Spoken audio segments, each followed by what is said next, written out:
another new episode, and this is very important episode. We will discuss on are we in matrix. We have our world famous speaker, Professor David Smith, Mr. Anthony, Mr. David Schumacher. I think he has some sickness. Now he's good. So congratulations and join again. Thank you for joining in World Talent Economy Forum. We have our Professor Rob, Professor Donald, and Mr. Adam.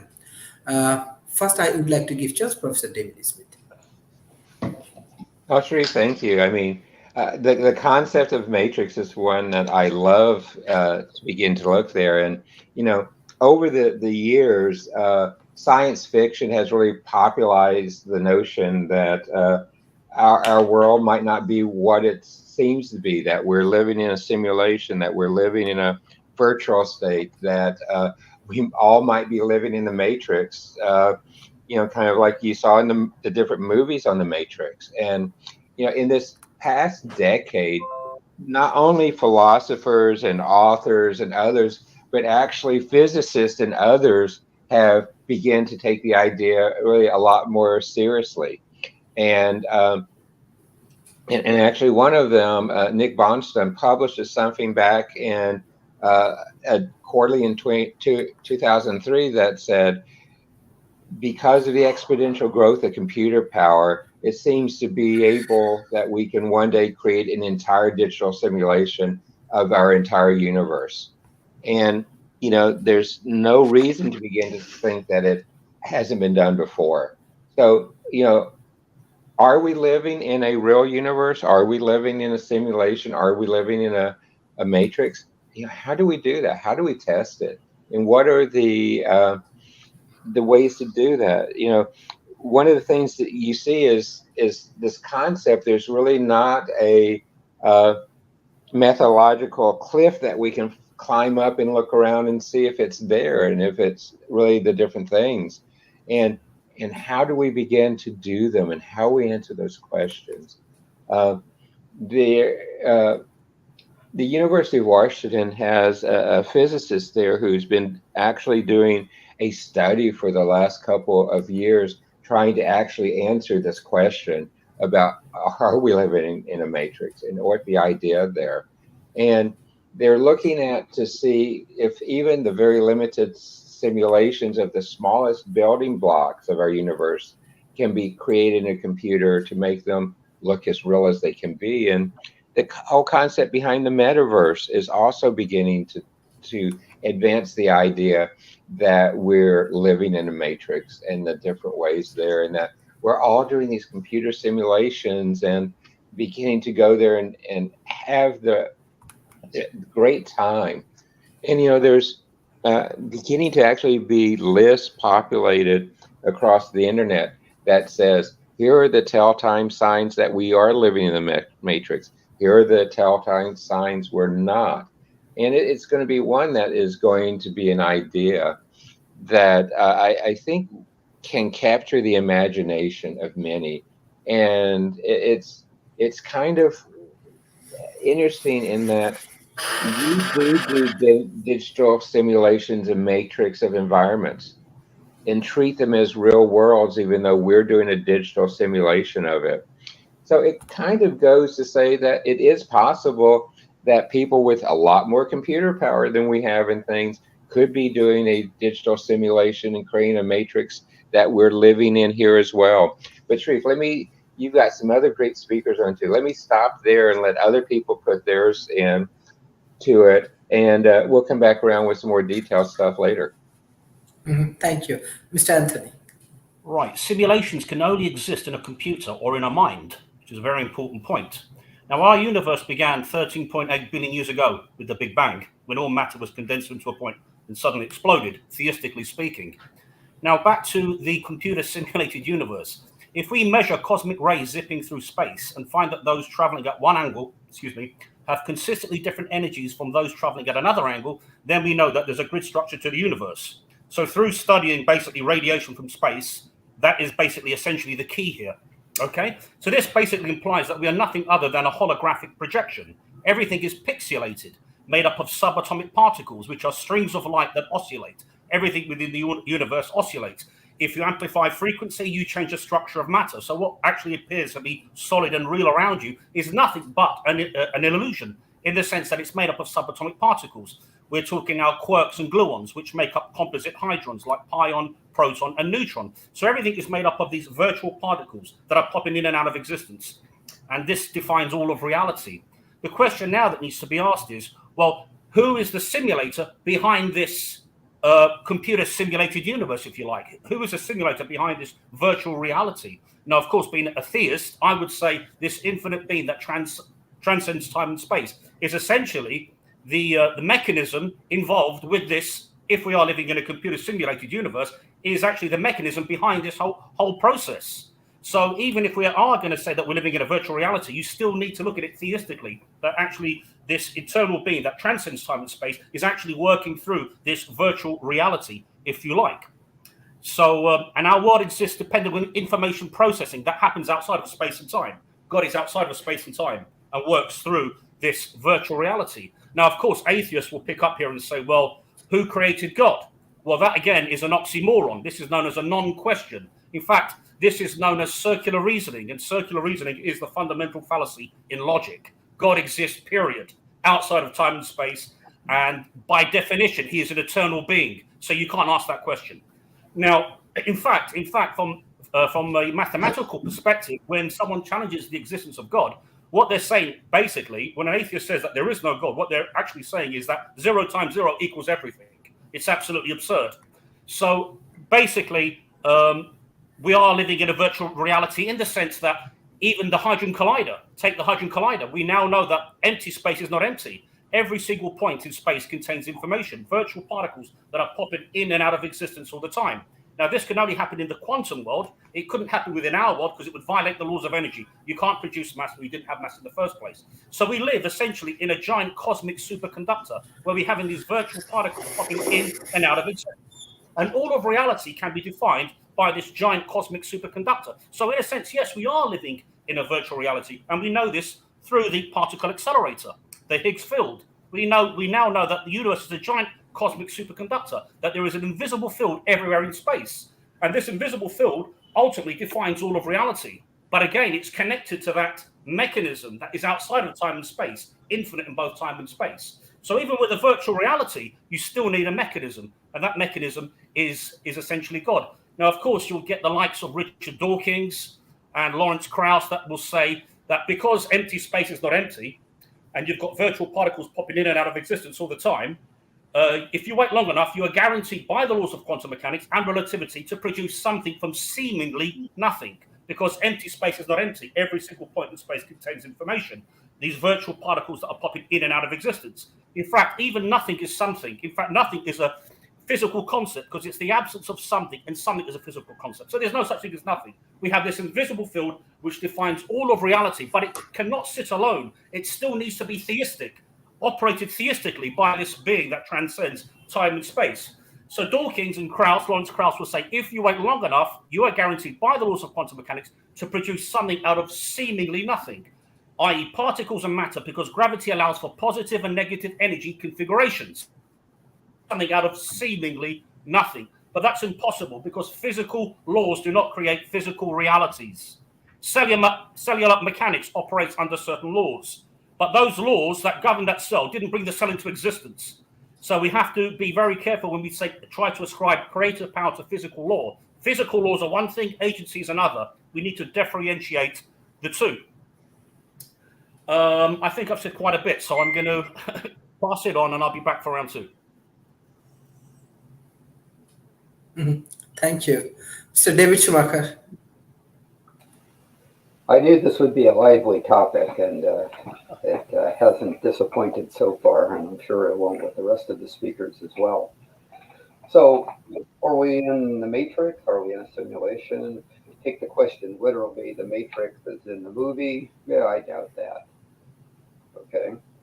Are we in a simulation of some type?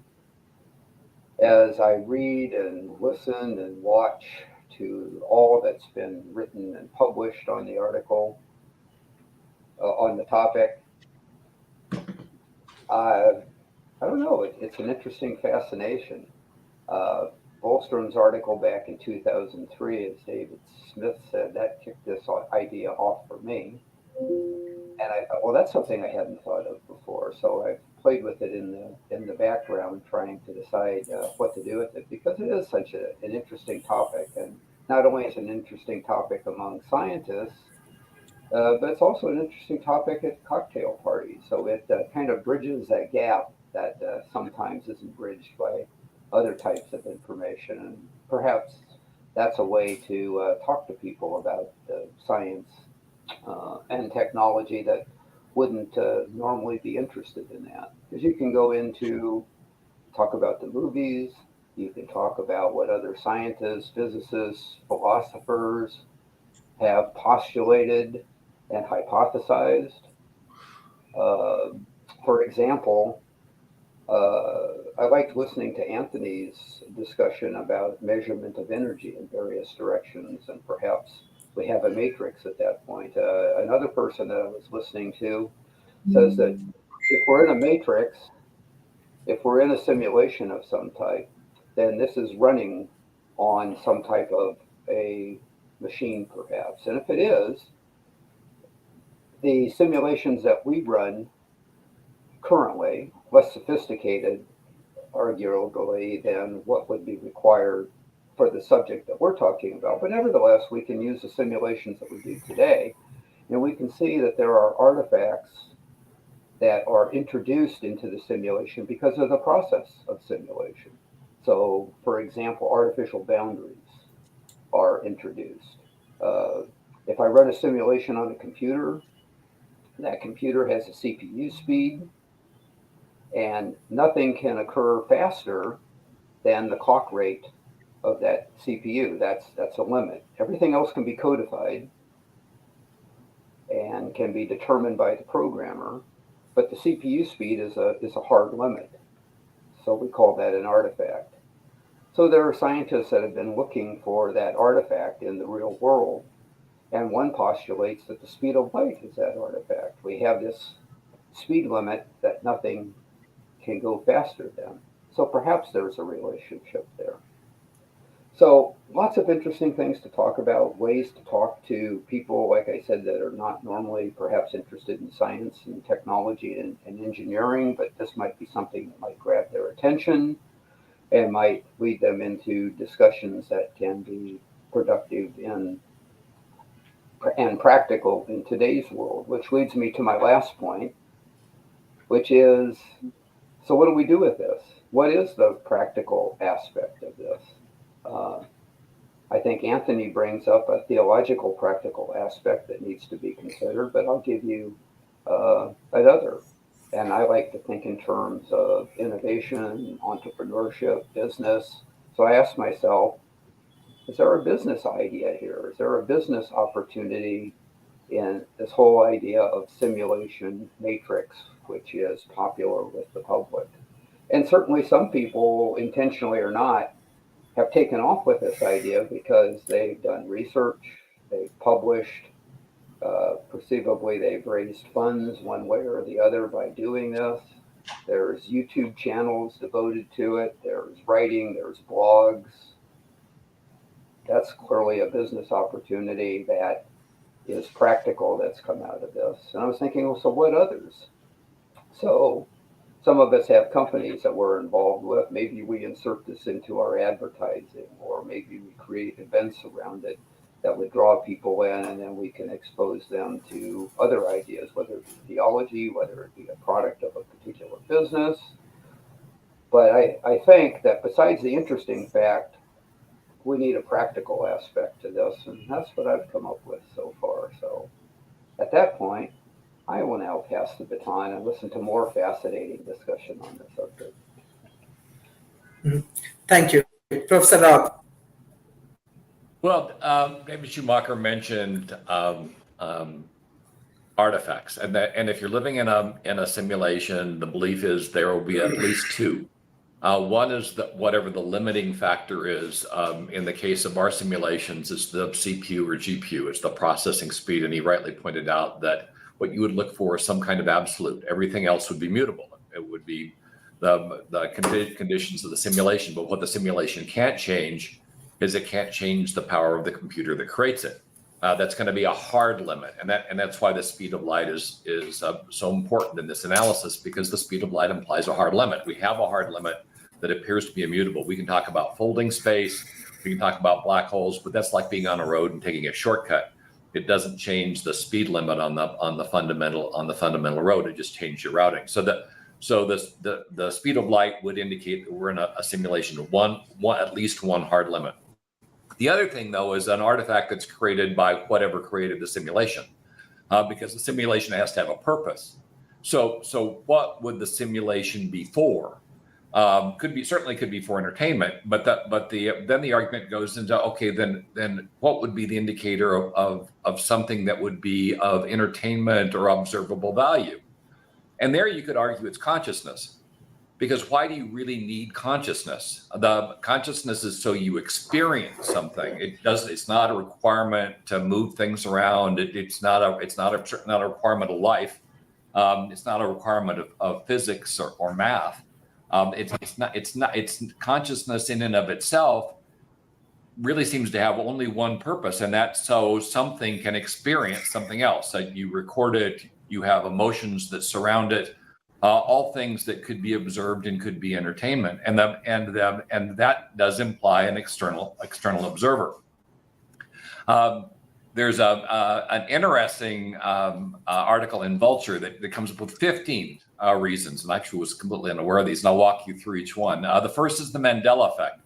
Now, the Mandela effect is kind of interesting. So this has come up in my past a bit as well. A lot of people believe that Mandela died in 2013. Excuse me.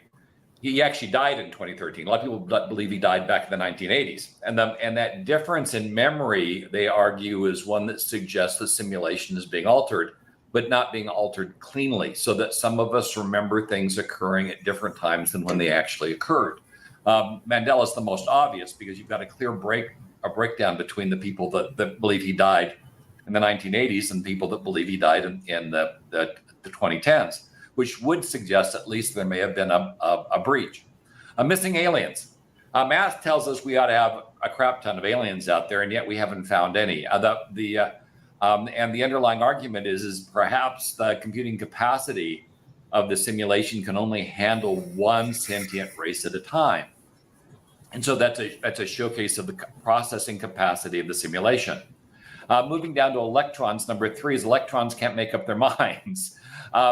Electrons behave like particles, not waves. There is no interference pattern.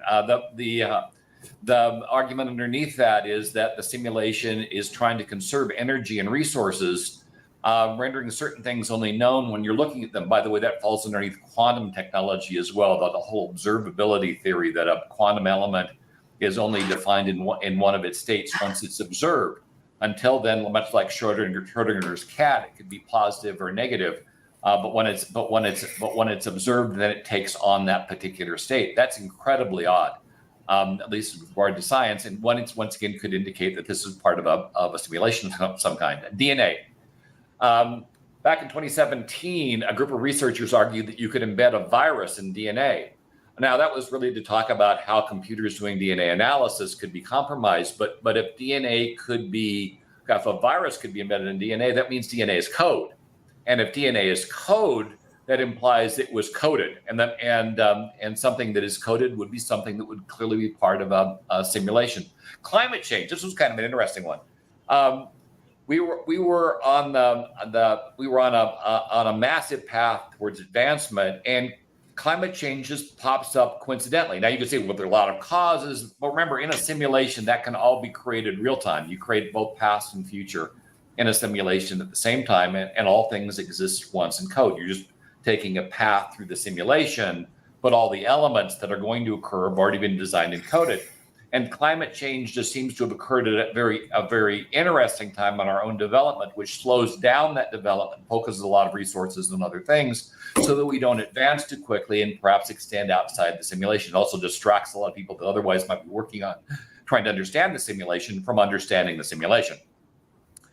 We have video games that look like real life. We're actually demonstrating that we can create simulations. Earth 2 the massive mega project on supercomputers that NVIDIA is creating, attempts to create a highly realistic simulation of the world in order to do climate modifications and tracking. The fact that we can now create stuff that approaches a matrix-like simulation. By the way, I agree with David Schumacher. We're not in the matrix. The matrix is a construct of a movie that's not real. But simulation is something very different. Weird news.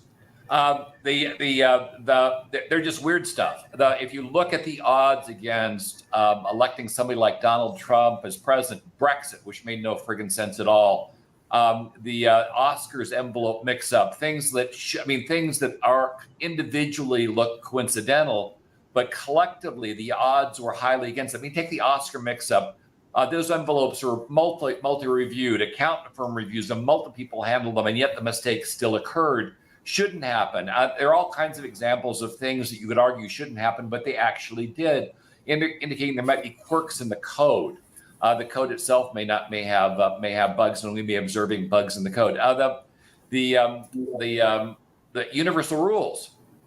We have a set, not only the speed of light, but they're universal rules that we apply through physics, science, and math that exist, but don't appear to be random. That they are hard rules that would be consistent with coding rules in creating a simulation.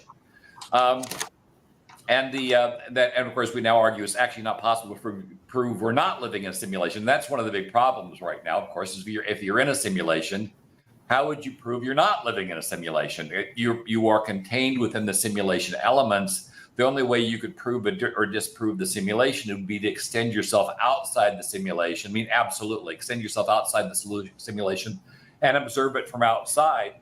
And then you would see it was a simulation. From inside, natural versus simulated, that's all part of the coding, and you're part of that coding. And so if you're not supposed to figure out the simulation and it's coded that way, you won't figure out the simulation. On the other hand, if you're supposed to figure out the simulation, it's coded that way, then you will figure it out. But it's not absolute. The only absolute way is to get out of the simulation, and this appears we know way to do that. Goldilocks zone. The concept of a Goldilocks zone, which is where Earth exists, this ideal space between the sun and outer space, where life is prevalent. And certainly, at least as far as we know, doesn't exist anyplace else in our solar system. And while we believe it exists someplace else in the universe, we don't have any proof of that yet. So this concept of this perfect zone, that this is the only place that life can possibly exist and mature, that seems coded. It doesn't seem like it would exist in nature. If one thing can exist in an infinite universe, it should be able to exist in an infinite number of times. There should be a set of rules that only here life can exist. It should be far broader than that. And by the way, it may be. Just the fact we haven't discovered something doesn't mean it doesn't exist. And it makes more sense than ghosts. The underlying concept of life after death, and ghosts floating around, makes pretty much no sense at all, given how we know our physical structure work, our mind, our brain, all requires a body. You get rid of the body, all of that processing power we believe exists no longer does. So ghosts are from our state of our place in the universe are far more impossible than a simulation would be. A simulation, we have demonstrated we can create them. There are elements in our world that suggest a simulation that I've listed, and in the end, the scientific process that would suggest we are in a simulation is much stronger than whatever we're doing to suggest ghosts. Now, just because we don't believe something doesn't exist doesn't mean it doesn't exist. We've certainly been there before. We argued that you couldn't go faster than the speed of sound until we did. So the fact that the rules are kind of mutable would suggest something different. But in the end, really some interesting arguments. Now, the final thing is it doesn't matter. If you're living in a simulation and you've been coded into the simulation, then is there anything you would do differently now that you know you're in a simulation than you would do if it wasn't a simulation? And I would argue probably not. The fact is this is the reality you exist in. You have to deal with that reality. If it was created by somebody else or it just came to be, makes no difference in how you fundamentally live your life. Because the path has either been predetermined, been deterministic, and certainly there's a strong argument that suggests that time is a construct of our own minds.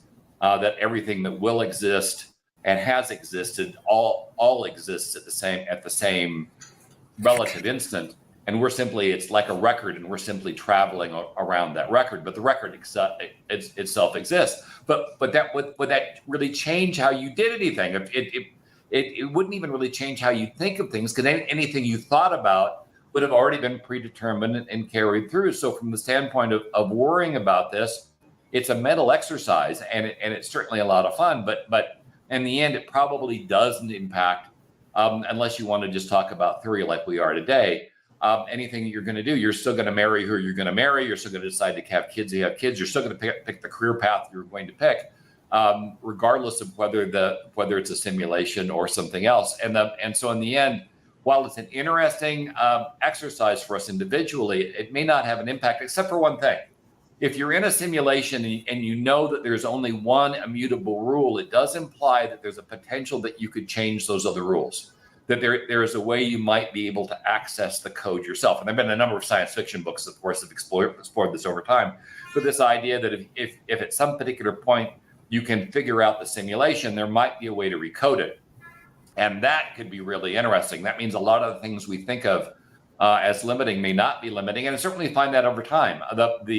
Even if we go back to that speed of sound example, there appeared to be, at least at one point in time, a hard limit on being able to go faster than the speed of sound and surviving it. I should point out that there was an argument way back when trains came in that somehow women couldn't go on trains because at 75 miles per hour, all the reproductive organs would fall out. We've had a weird past. But the fact of the matter is trains go faster than that. None of that stuff happened, and we've gone faster than sound, which means that we either misperceived those rules early on, which is certainly likely, more than possible, or that those rules became mutable and we figured out how to change them.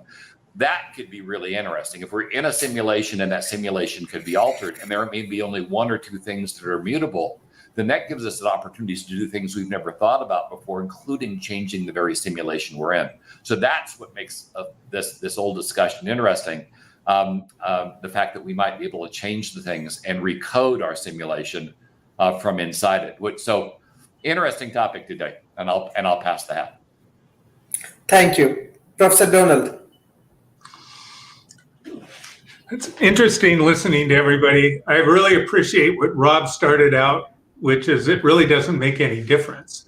But I think that what I find the value of the idea of the matrix is it's a wonderful metaphor, because the reality that we live in is what is socially constructed.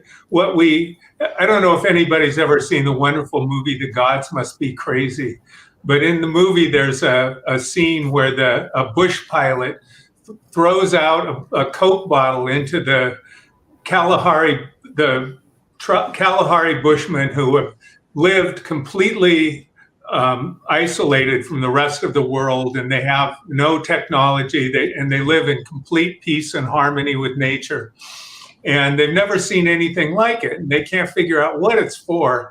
And so they use it as a hammer, and they use it to stretch snake skins, and they use it as a musical instrument, and all kinds of things. And it's amusing because, of course, we know what a Coke bottle is, and we think that's so funny.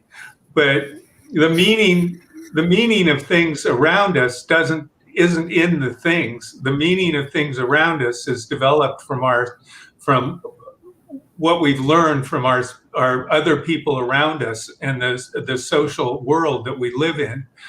And a lot of us wind up in our own social world. We have roles. So we can be a father, a son, daughter, mother. We can be a computer programmer, a futurist. All of these, any role that we particularly have in society, we don't get to think up what that role is. Like if we're an accountant, we don't get to decide what accountants do. We don't get to decide whether accountants, accountant can't go out and say, well, I'm an accountant, so what I'm going to do is part of my job is surfing. That just doesn't work that way. So most of us, we have these roles and we don't even realize we have them. We're constrained by society that we're in.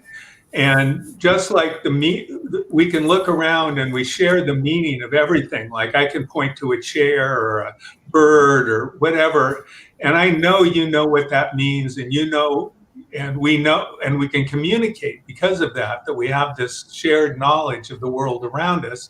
But the knowledge we have isn't in the things. The knowledge we have is in the learning we've had from the society and the culture around us. And so some of the things that we think that we are, like, who am I, when we ask that question, isn't something that we got to think up ourselves. It's, if you're an accountant, you don't get to, as I said, you don't get to decide what an accountant is. I met a guy a few years ago who married a Chinese woman whose parents were Chinese, and he was American, you know, very waspy American. And he said it was just a nightmare because the rules of a Chinese family about how children, what a parent was and what a child was and what the relationship between parents and children were so incredibly different than the ones he grew up with, that basically it was constant conflict. And so even things like a child or parent and things like that are mutable because they're not actual things. They don't exist in the child or in the parent. They exist in the society that around us. So in one sense, what I've always liked about the Matrix is it's a metaphor for that invisible social world that we're living in and that constrain us. So many of us never even get out of that and never even realize that. And you can see it when you meet somebody from a small town in the United States or something that's never traveled outside of their town. Their beliefs about what the rest of the world is and things like that can be bizarre, basically. But yet to them, it's absolutely real. They're absolutely sure that what they know is reality. And so we all live in the Matrix to some degree. But going back to the technological thing, I think really what happened was this guy, Nick Bostrom, came up with this science fiction idea that we were going to make computers and that were going to be smarter than us, and they were going to get so smart that they were going to make computers that were even smarter, and there would be this. Actually, it was another guy called it the singularity, and once that happened, the computers would be able to build computers that were so much smarter than anyone on Earth that they would just, totally take over. And as a consequence of that, they would be so smart that they could build a simulation. And that since that was absolutely determined to happen by the logic of this, by this logic, then therefore we must be living in a simulation because these super intelligent beings must exist, and therefore we must be living in a simulation, and that's where this stuff came from. But I am definitely not a theist, and I think theism is ridiculous. But that's a different thing, and I don't have any love for the new atheists either. So there's a lot of kind of straw man stuff that goes on when people are, it's very, very easy to attack Dawkins and then claim that you're making claims about atheism in general. But I'm not going to really go there. But I will say, because basically, the simple thing is that if something exists out of time and space, then how does it affect time and space? Like, okay, great, we can't detect it, and how is it interacting with us? It goes back to what Rob was saying originally. What difference does it make? Because ultimately, what we live in, the reality we live in, is sort of a matrix, but it's a matrix that's developed by our own relationships with each other, and we build this matrix out of that.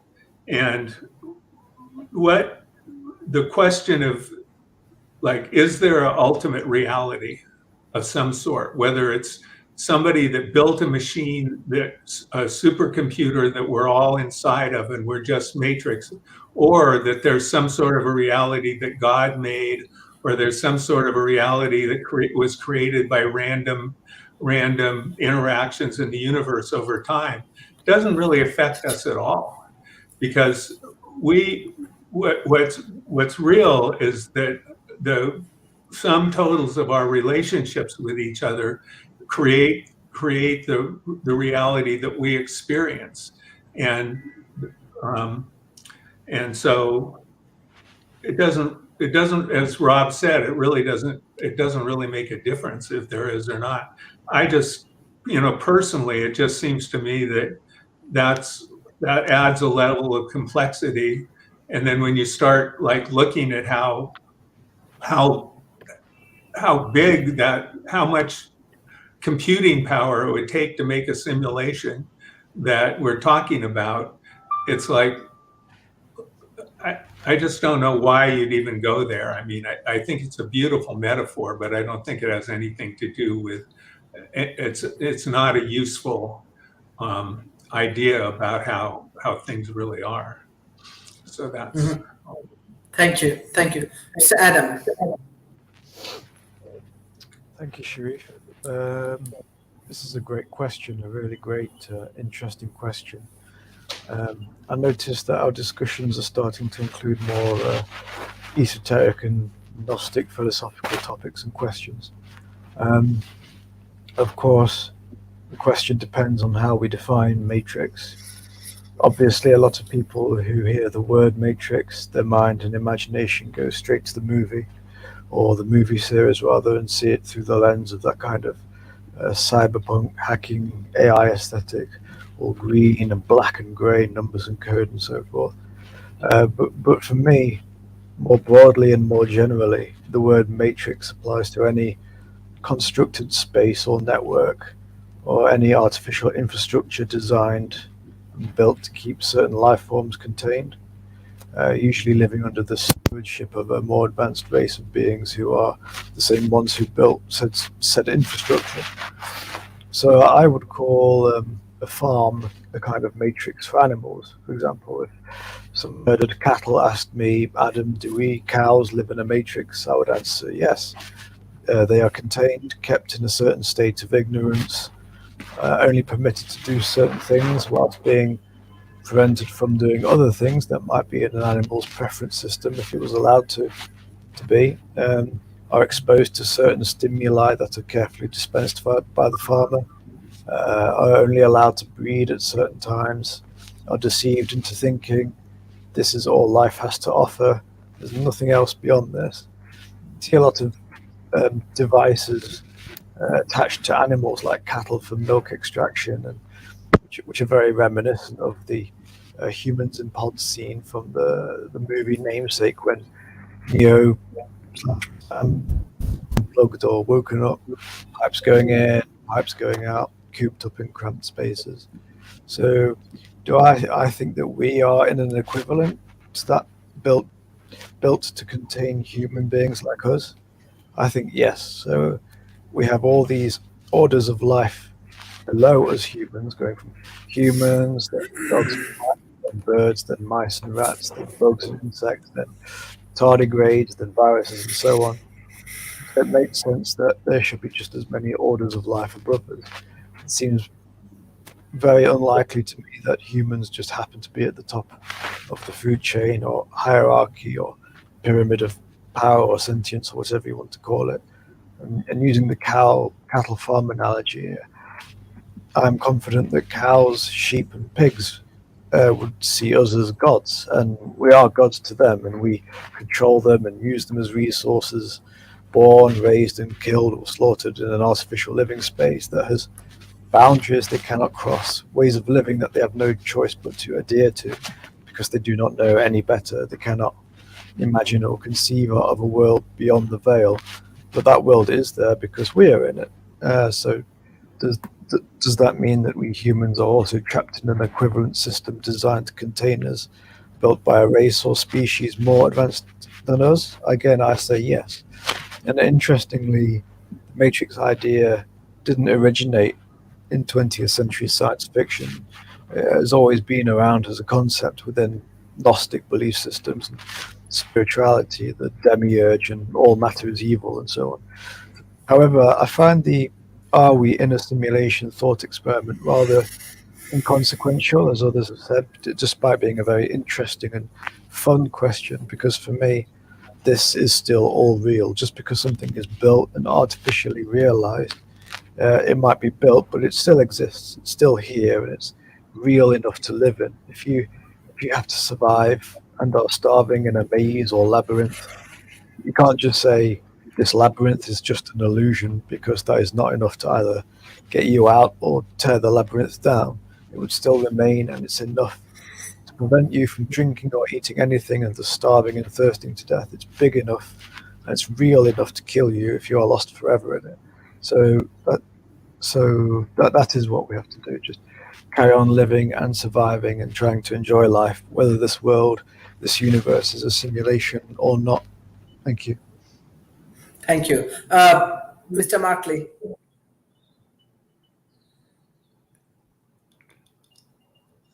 Mr. Mark, can you unmute yourself?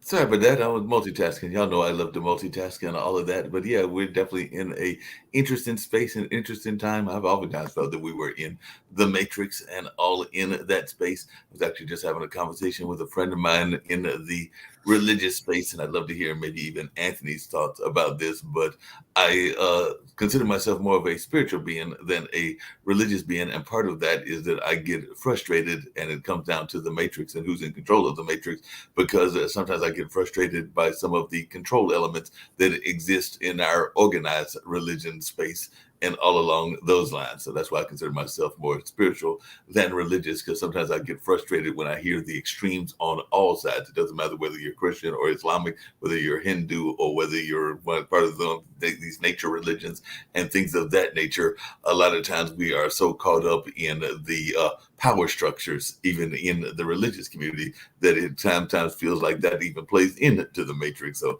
that's why I get frustrated when I hear of like prosperity ministries and things along those lines. So definitely it does feel like we're in a Matrix, and that there may be political forces and even religious forces and others that are the ones running that Matrix and all in that space. But I think that we as individuals can do our part by trying to do things to not get caught up in the Matrix. And that's just kind of my attitude about life and things in that space. So I don't know whether Rob agrees with me or even Donald, but I do get frustrated with some of our power elite. And I see that Rob is shaking his head. So I think he has some of those same frustrations as well. But that's just my immediate thoughts around the Matrix. It was a great movie as well. It was a great sequel also. So, of course, as a person that loves entertainment, I was going to add that. But yeah, there's some reality there. And even some of the things that we've seen in science fiction and in the Matrix, they also do a good job of letting us know what kind of world we're in and what kind of world we might be heading to as well, because there was even conversations, if I remember correctly, within the Matrix about some of this virtual space and some of these things that are going on that are part of the controlling narrative. But that's just some of my immediate thoughts. And like I said, I just wanted to pop in, as I told you, Sharif, try to pop in when I can. But of course, I got to produce a show at 12 myself. So if I go off or go on mute, that's what's happening. But I was glad to pop in and at least give you some of my insight as well. Thank you. Professor David Smith. I've loved the discussions as well as we go there. And I agree with what Rob said in particular. If we look at the concept of the Matrix, it's really the computer simulations we're talking about. And it might not really be computer simulations, but it might be biological simulations that have actually more computer power than the silicon-based computers we have today, as we are rapidly moving not just towards quantum computing, but biological computing. The two combined might be enough to run a simulation of our whole universe. Who knows as we look at that. But one of the other things I find is we've talked about some of the other people. And on some of your broadcasts, we tend to talk about Elon Musk some. And I know that he's Donald's favorite person. But he said something last year in this area that I found really very interesting.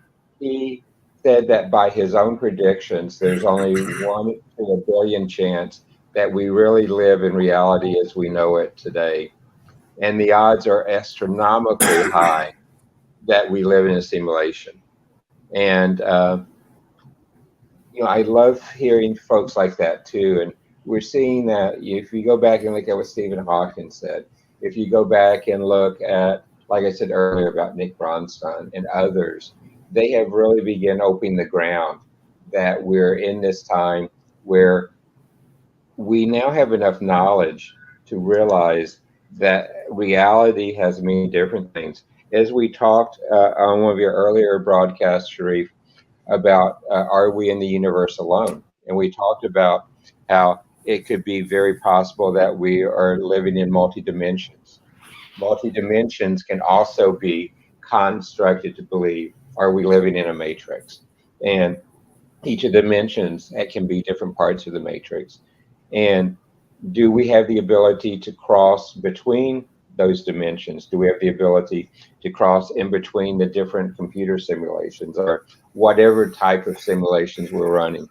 To me, it's a fascinating concept, and one that, I can, if I suspend my belief and just think at purely as a scientist, I can see the possibility there.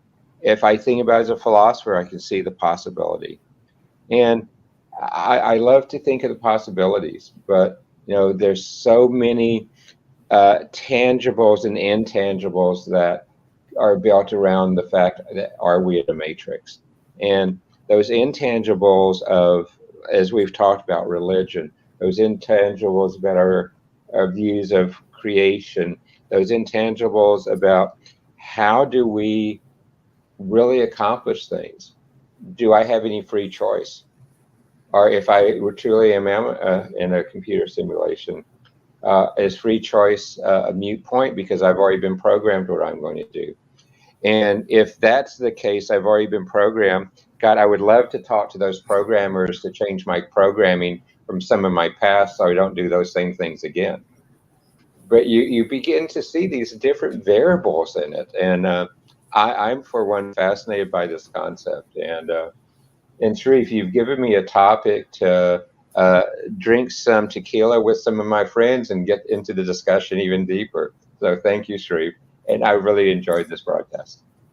Thank you. Mr. Anthony. This universe is so complex, made up of atoms, subatomic particles, strings of light, oscillating at a frequency of which we are all part of. A symphony of sounds within a multiverse of parallel dimensions, infinite realities. Quote from Quantum Chronicles 2, my second book. Now, going back to what Rob said, time can be perceived as an illusion. The block universe, Einstein's block universe, that the past, present, and future is frozen in time and space. So time is an illusion, change is an illusion. In fact, in dream states, time alters its properties. So it can be deemed as purely psychological. In dream states, time alters its properties. Another way of looking at time is that time can be expressed as a series of longitudinal waves which commence from the point of the Big Bang. So this is another way of looking at that. Now back to atheism and back to quantum mechanics and the giant cosmic superconductor, as I was talking about before, Richard Dawkins and Lawrence Krauss. They will say that if you apply the laws of quantum mechanics to gravity itself, space itself becomes a quantum mechanical variable and literally fluctuates in and out of existence. And you can create universes, spaces, and time where there was no space and time before.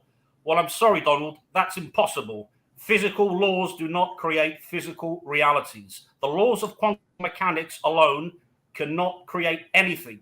You need something more. Physical laws do not create physical realities. So as I said, once you apply the laws of quantum mechanics to gravity itself, Space itself becomes a quantum mechanical variable, literally fluctuating in and out of existence, and you can literally, by the laws of quantum mechanics alone, create spaces and times where there's no space and time before. Impossible. Physical laws do not create physical realities. Period. There has to be something more, infinite in both time and space, that dwells outside the sphere of time and space, independent of both time and space. And a space and time is an electromagnetic field, 0-point electromagnetic quanta. In fact, the universe can actually be perceived as a triune universe of space, time, and matter. It's a space-time matter continuum. Space is three-dimensional. Within each dimension of space, it permeates all the space. Time, past, present, and potential future. And matter is the unseen, omnipresent energy that manifests itself in various forms of measurable motion corresponding to natural phenomena. This, incidentally, proves that we live in a triune universe. We live in a Trinitarian perception of reality, of past, present, and potential future, which, incidentally, I'm not a Christian, backs up Christian theology. You can mathematically have, cosmologically, a trinity, because it's actually etched into the universe itself. I'm not a Christian, I'm a theistic evolutionist, but I just thought I'd mention this, okay? Now, what is existence? Existence is mass, energy, and motion in space and time. To be is to resonate.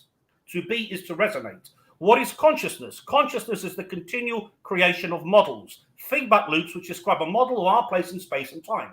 Space and time is an electromagnetic field, 0-point electromagnetic quanta. The eye forms an image of the outer world on the retina, which is at the back of the eye, and then transfers the information to the brain. So we have this feedback loop process. So consciousness is a quantum process, and the soul could be perceived as a quantum computer hardwired into the universe.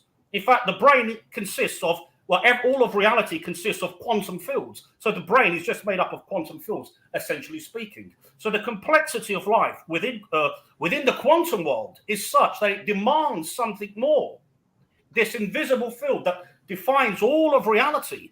As I said, we know that there are virtual particles popping in and out of existence perpetually, continually within the quantum world. This can only happen in the quantum world. It couldn't happen in the classical world because it would violate the laws of energy. You can't produce mass where there wasn't mass in the first place. But the sheer fact that we even detected this invisible field does not remove God, because he is controlling all of reality through quantum mechanics. There has to be something more beyond time and space, infinite in both time and space. Now we could say, well, what's the point of it all? It's all to do with relationship. Everything is about relationship. Everything about life is the meaning of life is relationship. You wouldn't know who you were if you were on this planet alone. We become who we are as a result of interacting with one another. That shapes and forms our soul, our mind, our will, which is a nexus of electromagnetic forces. Our soul is a nexus of electromagnetic forces and so forth. Goodness me, I've got so much to go. I could talk for hours about this. Now, look at the complexity of man. Look at the complexity of man. God uses, through chaos, God establishes order. What are we? We are a bundle of particles. But the particle that we are made up of predominantly is a neutron. Now, a neutron is radioactive and it decays within 10 minutes. This is known as weak decay, because within particle physics units, 10 minutes is considered a long period of time. Within particle physics units, within the world of particle physics, 10 minutes is classified as a long period of time. But within our world, it's considered a very short period of time. So here we have the relativity of time at play. Now, how is it that we exist if we are made up of something that decays within 10 minutes? A neutron. Well, once you place a neutron into a nucleus, it becomes bound. That means it requires energy to release itself from. As it becomes bound, it loses energy. If we apply E equals mc squared, it loses energy, it'll also lose mass. It loses so much mass that it can no longer decay. And it stabilizes within the atomic nuclei. Order out of chaos. God is working through nuclear physics.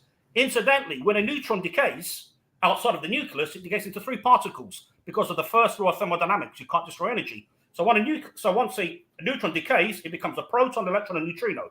But once housed in the nucleus, becomes bound, loses energy. E equals mc squared, so it loses energy, loses mass. It loses so much mass that it stabilizes. And through nuclear physics, this is the reason why we exist. Carbon, nitrogen, oxygen, everything exists. Carbon, nitrogen, oxygen, everything exists because of this process. God uses, through chaos, establishes order, like I've mentioned before with the atom. The imperfect atom creates life. The stable atom doesn't do anything, which tells you that perfection is nothing but a construct of the mind. God uses, through chaos, God establishes order. Through chaos, God establishes order. Like with the Big Bang, 13.8 billion years ago. All matter was condensed into a point and suddenly exploded. It was a fine-tuned Big Bang. And then life came into being. As I said, time can be expressed as a series of longitudinal waves, which took place as a result of the Big Bang. Or, as Rob was saying, we could perceive time as an illusion. It's a block universe. That the past, present, and future is ultimately frozen in time and space. There is no such thing as time. It's nothing but an illusion. Change is an illusion. As I said, in dream states, time alters its properties. So it indicates that it's definitely psychological, in my view. I could go on for hours about this. I could really go on for hours about this. I've got so much to share. And incidentally, I'll mention this as well. Well, the universe is actually a mechanistic universe. Newton himself, Isaac Newton, believed that the universe was a mechanistic universe. It's a clockwork universe. It's not a living system.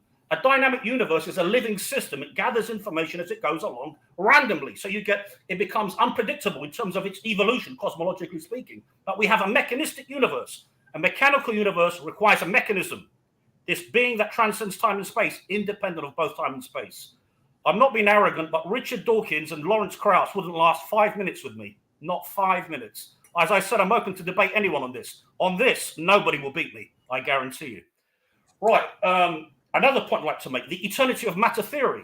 Most pantheists believe in the eternity of matter theory, that matter has always existed. Thus, we can remove God from the equation. That's nonsense. There are 4 things that could dismantle the eternity of matter theory.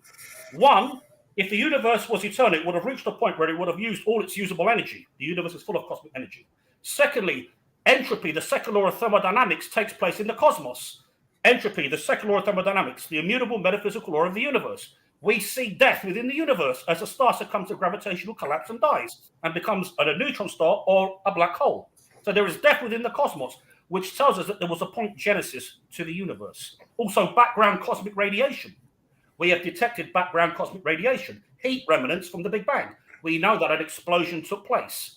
Okay, I could now mention about parallel universes and cosmic inflation and so forth, but we'll just stick to this for the time being. And we know from this that the universe had a point genesis. The universe had a point genesis. Excuse me. So, and not only that, the universe is expanding. The universe is expanding, which indicates that the universe at one point was a cluster. All matter was condensed into a point 13.8 billion years ago and suddenly exploded. So the fact that the universe is expanding as a result of dark energy tells us that there is, and 70% of the universe is predominantly dark energy, the fact that there's this expansion at play tells us that the universe at one point was a cluster. It had a point genesis. So the eternity of matter theory fails. So you have to say that there has to be something beyond time and space that's operating through the giant cosmic superconductor, that is operating through all of reality, that holds all of reality in his hands. And God is the ultimate reality. He is. Otherwise, you have an infinite regression. This caused this, and you build a chain that goes on forever. You can't have an infinite regression. There had to be a point genesis. God is responsible for that point genesis. Otherwise, you have an infinite regression, and it's illogical. This is why I said to you when people say, well, who created God? That's a non-question. It's an oxymoron. God exists, period, outside of sphere of time and space. We cannot perceive that because we are bound by time and space and dwell within a Trinitarian perception of reality. So we cannot perceive anything that is eternal in nature. It's just intrinsically within us to perceive life within this Trinitarian perception of time, past, present, and potential future. But God exists outside of time and space, infinitely. Infinitely. Okay, well, I'll end with this again very quickly, going back to what Rob said. I do believe that time, as I said, in dream states, time alters its properties. I believe it's definitely psychological. And again, Einstein's block universe, that the past, present, and future is frozen in time and space and so forth. I maintain that. As I said, another way of perceiving that, as I said, is perceiving time as nothing but a series of longitudinal waves that commenced from the point of the Big Bang. I could go on and on and on, round 3 if you like, but I'm going to stop there. Thank you. Thank you. Mr. David Schumacher. Wow, what a great show. When I get going, I don't stop. Yeah, I believe you can. What a great show, and I love, as always, diversity of opinions and diversity of examples. I want to thank Adam for the cow on the farm matrix idea. That's something to really sit with, and I think that's an interesting framework to look at some of the bigger macro ideas that we've talked about. So thanks, Adam. I want to take this down a notch. So we've talked about the macro ideas, the huge idea of the universe and our experience in that. Let me take it down for my closing remarks to something more personal. I'm reminded that I simulate the world that I live in every day. For example, as I look to see something, I have electromagnetic radiation that's striking my eyes, that's sending electrical signals to the brain, where an electrical chemical process then helps me create this image. Okay? It's counterintuitive, but everything that I see and take for granted out there, really, I see it in here. I see it in here as the composition of what I'm able to see through the faculties that I have. Different creatures that have eyes that have evolved differently, take in different information, and we can assume that they see those things differently. So from that standpoint, I create my own personal simulation moment by moment by moment. And when I close my eyes and go to sleep, my brain operates in various capacities as we sleep from our understanding of the brain. But part of that in REM sleep is creating a simulation that we can talk about, what it's used for. Is it for processing, consolidating memories, whatever? But I've got this simulation that's going on while I sleep. Art Ramon in the public comments made some comments about dreams and consciousness. And I kind of got me thinking about this idea. So awake or asleep, my brain is creating this reality that I'm in. So I wonder, is it this thing called consciousness that we really have yet to define exactly what consciousness is? Consciousness is something we all talk about, but the actual definition of it, a good scientific definition, I believe, eludes us. Perhaps consciousness is the process that creates these images, or my more way of thinking is that the electrical chemical processing in our brains that creates these pictures, which allows us to tell ourselves a story of what's going on. Like I can tell myself the story that I'm sitting here in this chair in Phoenix, Arizona, looking at my computer screen, seeing 5 images of people that I'm talking to. That's my conscious observation of what's going on. That's my consciousness. I'm hearing myself talk, and I've heard other people talk, and I'm going to hear some more fascinating talk.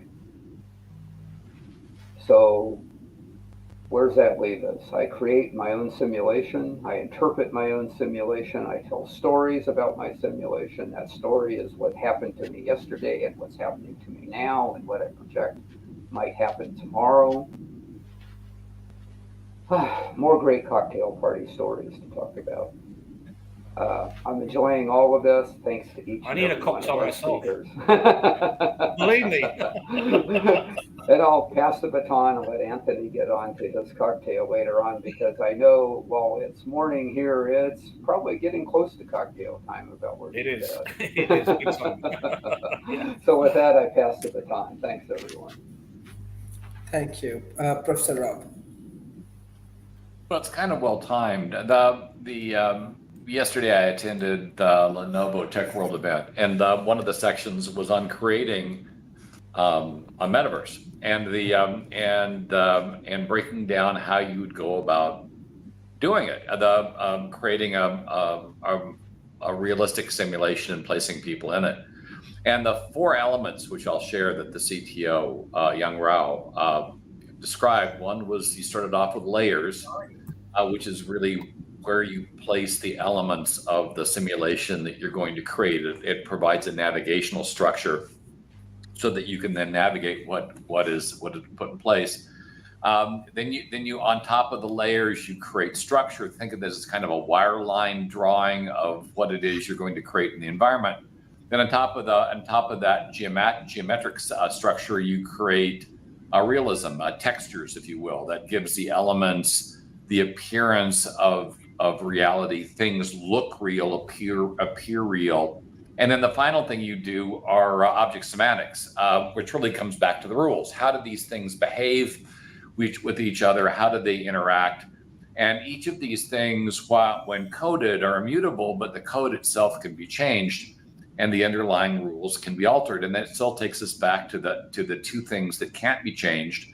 And that is whoever the observer is, that will remain constant, and whatever the computer structure is that creates it, that would be constant. And so that still goes back to, if you're going to prove or disprove this, you would need those two elements. You would need the identification of an observer, and I mentioned earlier that the identification of that could be consciousness, that could be the interface to the observer. And then the other thing was the speed of light, which suggests a processing speed hard limit.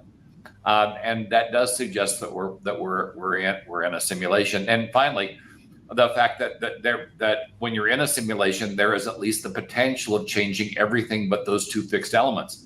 Now, the observer, if you as an element in a matrix became aware that you were in a matrix and then tried to change it, you would certainly think the observer would step in and correct that particular error, either by removing you from the simulation as a disruptive element, or recoding you so you no longer discovered what it is you discovered and changed the path. And I mentioned before, there are at least some that argue that has already occurred, and that's why we have large groups of people that misremember major events that shouldn't be misremembered, and things that seem impossible to happen seem to happen. I call them errors in code, or hiccups, or correction by whoever the observer is, real time. So it's an interesting construct. I'm still kind of circling myself around this idea that somebody from within a coded structure could change everything but the two elements that limit that structure if they were able to gain the capability. And I do wonder what would happen if any one of us gained that capability and suddenly started mucking around with stuff. As a race, we haven't shown the greatest restraint, I should say, in terms of doing that. I'm reminded of the atomic weapons research, where there was a considerable base of knowledge at the time that suggested that if you set off an atomic bomb, it would cascade and destroy the planet. And I'm also aware that when we did the Hadron Collider, there was a concern it would create a black hole, and the math was off in the wrong direction by 2 magnitudes in terms of the level of risk. And I'm still of the view of, even if it's a tiny risk of blowing up the planet you're living on, maybe that's something you don't do until you can fully mitigate it. But didn't seem to slow us down or stop us even a little bit. So the underlying interest is you could change the code, and the underlying concern is if we figured out how to do this, I have a feeling it would end really badly. So that's where we'll probably leave it with me and whether we're living in a simulation. Thanks all. Thank you, Mr. Adam. What's your conclusion remark? And I do find the cultural phenomenon of modern atheism quite intriguing. I quite enjoy reading stories on Reddit or watching and hearing interviews with people on YouTube detailing how someone used to be an atheist until they tried DMT or LSD or psilocybin, and the experience left no doubt for them that there are more advanced groups of life forms out there, whether it's God or gods, plural of pantheons and watchers or visitors, all these 4 factions. I do believe there are entire ecosystems above us, just like there are below us. And there's a cultural observer of futurism and transhumanism. It has been interesting watching futurism and transhumanism going from a mostly atheistic demographic to one where atheism is being more and more left behind, jettisoned, because there's definitely been another psychedelic renaissance that started in the 2010s and continues. The third golden age, after the first one starting in the mid to late 60s, and then after the second one starting in the 80s with rave culture and techno, with the third kicking off in the 2010s. You have Silicon Valley entrepreneurs believing in the afterlife and divine creation after such experiences. But free will, is there such a thing as free will? If there are universes branching out when a person has to make a decision, if a person is faced with a decision between going left or right or neither, that decision then creates three universes branching off, where in one timeline he goes left, in another he goes right, and the third one where he doesn't and just stays there. Does that mean free will might not exist if all decisions play out in parallel universes anyway? So maybe these are questions that might never be answered. Who knows? Thanks. Thank you. Mr. Markey, what's your concluding remarks in short? We can keep it real short. Just fascinated by the conversation, fascinated by what y'all are talking about, and all along those lines. And of course, I do sometimes, as I said earlier, feel that we're in the matrix, and sometimes it's just a matter of whether you want to be in the matrix or how you're going to get out of the matrix, and all along those lines. But definitely been fascinated by the conversation and look forward to other conversations on it tomorrow, because we still have to get through Friday and of course next week as well. Always glad when you invite me, Dr. Sharif, and look forward to more conversations later on. Thank you. Mr. Donald. Let me make sure I'm unmuted here. Okay. Well, yeah. I want to just say one thing about why human beings make mistakes in about events. I want to tell you, there's a cognitive psychologist. Oh, who was it that did this? It'll come back to me, but he took his students on the day that the space shuttle blew up. The one that, I guess they were going up to this, space shuttle, and blew up. It was, and he had all of them write down their memories about what had happened right there in the classroom that day. And then he had the same students, or many of the same students, 2 years later, and he had them also write down their memory of what happened. And then only a small fraction of them were anywhere close to what they'd originally written 2 years before. And many of the students, when they saw what they'd written 2 years before, almost thought that somebody had forged it. They didn't remember writing it. They couldn't believe they wrote it. They couldn't ever believe that they even remembered things in the same way. So human memory is, it's more like imagination than it is like an actual record of the world.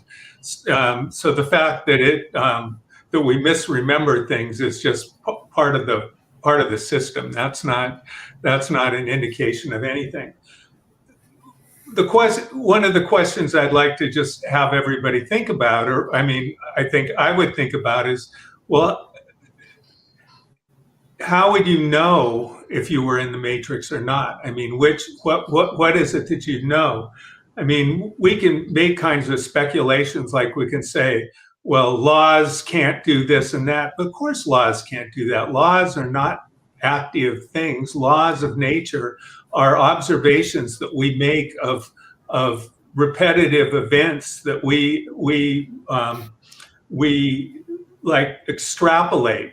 That those events, we try and find general principles about that allow us to predict other events that are going to take place, and sometimes we get it wrong. Some of them have been amazingly robust, but some of them have turned out to be wrong. I mean, some of Newton's laws were superseded by Einstein, and one of the things that we all know in science is that at any time we're always learning more, and we can always find out that something that we knew in the past, that we thought we were sure of in the past, will have new instruments and new theories and new abilities to observe it, and we'll find out that we were wrong, and we'll modify it, and we'll learn, because that's what science is about, continually learning. But basically, I think that goes, I want to go back to the metaphor thing about trying to get, about being in the matrix. You are in a matrix. You're in the matrix of all of the expectations of the people that you grew up with, your family, your friends, the social world that you grew up in. And all of the things that you think that you can be, and who you think you can be, and what careers you can have, and who you can be as a person, and what's good and what's right, and all those kinds of things. They aren't things that come out from you. They come from the world, the social world around you. And if you want to get out of the matrix yourself, to change who you are, you have to change where you are. And to change, and I don't mean necessarily physically where you are, but the patterns of relationships that you have in the world. So people who've lived in other countries wind up scoring twice as high in tests of innovation and creativity. And that's partially because they've gotten out of their matrix. And so I don't think that, like, whether or not we're in a matrix, if there's no possible way of knowing an answer to that question, then as it's not a very interesting question, because you can think of a lot of questions that don't possibly have any answers. And so it's kind of fun. But going back to what I said again, the matrix as a metaphor is a wonderful thing. And we are all in a matrix of sorts.